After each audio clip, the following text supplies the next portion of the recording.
Bonjour, je suis Clémence Vanier, je suis chercheuse en Nouvelle-Zélande, basée à Lincoln, et je travaille pour un institut de recherche nommé Bioeconomy Science Institute. Aujourd'hui, je vous présente nos travaux de modélisation e-agent, un processus de prise de décision basé sur l'IA pour la conception de futures solutions fondées sur la nature. Donc, les systèmes multi-agents, ou SMA, simulent des individus autonomes qui interagissent dans un système socio-environnemental complexe. Ils sont spatialement explicites et permettent de représenter des comportements dans l'espace et dans le temps, également d'analyser les effets cumulés ainsi que les rétroactions. C'est un outil qui est très utile pour tester des modèles conceptuels simples ou complexes. Mais les SMA ont aussi des limites. Ils reposent en général sur des règles prédéfinies, ce qui les rend très peu adaptés pour simuler l'adoption de nouvelles pratiques, les réponses aux événements extrêmes ou alors des comportements émergents.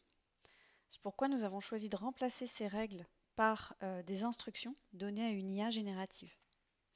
Chaque agent reçoit ainsi un contexte ou un scénario, un rôle ou un profil comportemental, puis après sa décision, on peut lui demander un retour de commentaire. Cette interaction permet d'obtenir des décisions qui sont expliquées au plus proche des comportements humains et qui sont capables, on voit que les agents sont capables de s'adapter à des situations nouvelles. Et donc le SMA, comme cela, devient alors une forme de jeu de rôle où les agents prennent des décisions en fonction d'informations hétérogènes, c'est-à-dire qualitatives et ou quantitatives, et disposent d'une mémoire de leur action passée. Donc notre objectif, c'était de tester ce modèle, Smartscape AI, sur différents territoires et de comparer ces résultats avec d'autres approches de modélisation et de scénarisation plus classiques. Donc, j'ai donc conçu trois séries d'expérimentations que je vais vous résumer euh, à la suite de cette présentation. Donc, la première expérimentation consiste en un modèle simple de démonstration avec deux choix possibles, soit l'élevage au vin, soit la plantation de forêts natives. Dans cette expérimentation, nous avons deux contextes, la France et la Nouvelle-Zélande, deux langues, le français et l'anglais, trois types de comportements écologiques issus d'une échelle psychométrique, différents niveaux d'incitation financière et différents niveaux de complexité dans la prise de décision des agents. Nous avons testé 14 modèles d'IA générative et validé nos résultats à partir d'une enquête en ligne de 430 participants. Donc, cette première expérimentation nous a permis d'abord de choisir le meilleur modèle d'IA générative pour la suite des travaux et a également permis de valider l'utilisation de l'IA générative pour l'attribution d'un rôle aux agents, qu'ils conservent bien leur mémoire, qu'ils prennent des décisions cohérentes en fonction d'un cumul de facteurs qualitatifs et quantitatifs. Les résultats ont également montré que la langue utilisée et le contexte géographique jouent un rôle dans les réponses données par l'IA, probablement parce que les IA sont entraînées sur des corpus différents. L'enquête en ligne a souligné que l'IA produit des réponses qui sont cohérentes, qui sont répétables à l'infini, mais qui sont souvent plus lisses que les réponses humaines, ou en tout cas moins imprévisibles. Nous avons ensuite complexifié le modèle pour étudier l'impact de politiques publiques et de comportements individuels sur l'adoption de pratiques agroécologiques telles que celles que l'on peut observer sur la zone atelier armorique.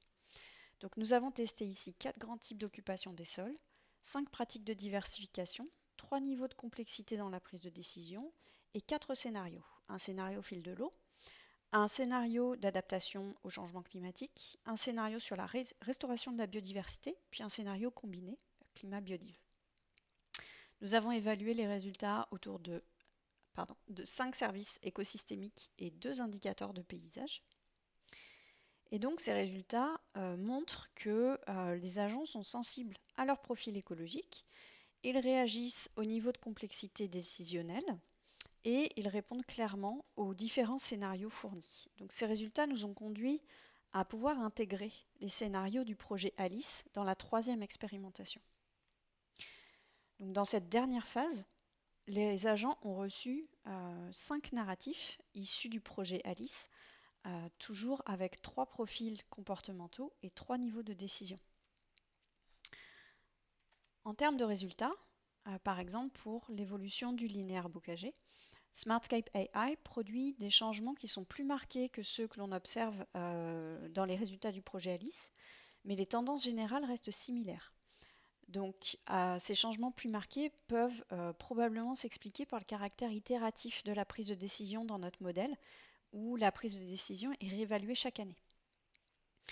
Les variations selon les profils écologiques ne correspondent pas toujours à ce que nous attendions au niveau des hypothèses, et donc cela nous ouvre des pistes sur des analyses à approfondir. Si on se penche maintenant sur les défis et les opportunités qui sont donnés par les agents dans leurs commentaires, on voit qu'il y a des récurrences observées dans l'ensemble des scénarios et des comportements qui sont liés à la dépendance à l'eau, au risque climatique, à la pression foncière et à la vulnérabilité économique, et également à l'endettement. Les opportunités récurrentes, quant à elles, se concentrent autour de la diversification des revenus, des leviers de résilience avec des pratiques agricoles ciblées et aussi un aspect coopératif local. Donc cette année, nous avons pu confirmer le potentiel de notre modèle Smartscape AI, notamment pour explorer des scénarios complexes et recueillir des explications riches. L'aspect validation, notamment sur la diversification des pratiques, reste encore à approfondir. La publication scientifique est en cours de finalisation pour début 2026 et j'ai également pu présenter ce travail à la conférence internationale Adaptation Futures en octobre à Christchurch. Et nous avons reçu beaucoup d'intérêt pour cette approche innovante. D'autres expérimentations sont actuellement en cours et j'aurai le plaisir probablement de vous partager leurs avancées très prochainement. Merci beaucoup pour votre attention. N'hésitez pas si vous avez des questions ou des commentaires, mon email est sur le haut à droite de cette diapositive. Merci.